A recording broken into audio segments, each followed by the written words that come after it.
Copa അമേരിക്കയിലെ കലാശപ്പോരിൽ അർജന്റീനയുടെ തോറ്റുമടങ്ങുകയാണ് Colombia. മികച്ച പോരാട്ടവീര്യമാണ് കൊളംബിയൻ ടീമും താരങ്ങളും കാഴ്ചവെച്ചത്.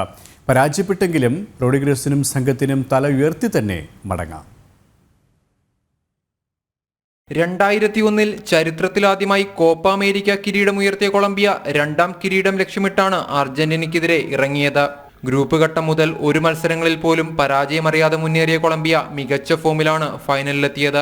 എന്നാൽ നിലവിലെ ചാമ്പ്യന്മാരായ അർജന്റീനയ്ക്ക് മുന്നിൽ കൊളംബിയയ്ക്ക് അടിപതറി. മത്സരത്തിന്റെ 112-ാം മിനിറ്റിൽ പകരക്കാരനായി ഇറങ്ങിയ ലൗതാരോ മാർട്ടിനസ് അർജന്റീനയ്ക്കായി ഗോൾ കണ്ടെത്തുമ്പോൾ ലക്ഷക്കണക്കിന് വരുന്ന കൊളംബിയൻ ആരാധകരുടെ ഹൃദയമാണ് കലങ്ങിയത്. മത്സരത്തിന്റെ തുടക്കം മുതൽ ഒടുക്കം വരെ അർജന്റീനയെ വിറപ്പിച്ചാണ് കൊളംബിയ കീഴടങ്ങുന്നത്. പാസിലും പൊസിഷനിലും മുന്നിട്ട് നിന്ന കൊളംബിയ അർജന്റീനയുടെ ഗോൾ മുഖത്ത് നിരന്തരം ഭീതി പരത്തി. മത്സരം പുരോഗമിക്കുന്തോറും പരുക്കൻ കളി പുറത്തെടുത്ത കൊളംബിയൻ താരങ്ങൾക്ക് മുന്നിൽ അർജന്റീന നന്നേ വിയർത്തു. മത്സരത്തിൽ എല്ലാം നൽകിയിട്ടും ഗോൾ മാത്രം കൊളംബിയയിൽ നിന്നും അകന്നു നിന്നു. ഒടുവിൽ അർജന്റീന വിജയ ഗോൾ സ്വന്തമാക്കുമ്പോൾ രണ്ടാം കോപ്പ കിരീടമെന്ന കൊളംബിയൻ സ്വപ്നത്തിനാണ് തിരിച്ചടിയേറ്റത്. കലാശ പോരാട്ടത്തിൽ പരാജയപ്പെട്ടു മടങ്ങുമ്പോഴും കൊളംബിയ ഏറ്റവും അധികം നന്ദി പറയുന്നത് അവരുടെ ക്യാപ്റ്റൻ കൂടിയായ ഹാമിസ് റോഡ്രിഗസിനോടാണ്.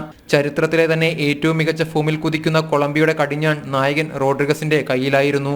പരിശീലകൻ നെസ്റ്റർ ലൊറൻസോയ്ക്ക് കീഴിൽ കഴിഞ്ഞ 28 മത്സരങ്ങളിൽ പരാജയമറിയാതെ കുതിച്ച കൊളംബിയയ്ക്ക് അടിപതറിയതാകട്ടെ കലാശ പോരാട്ടത്തിലും.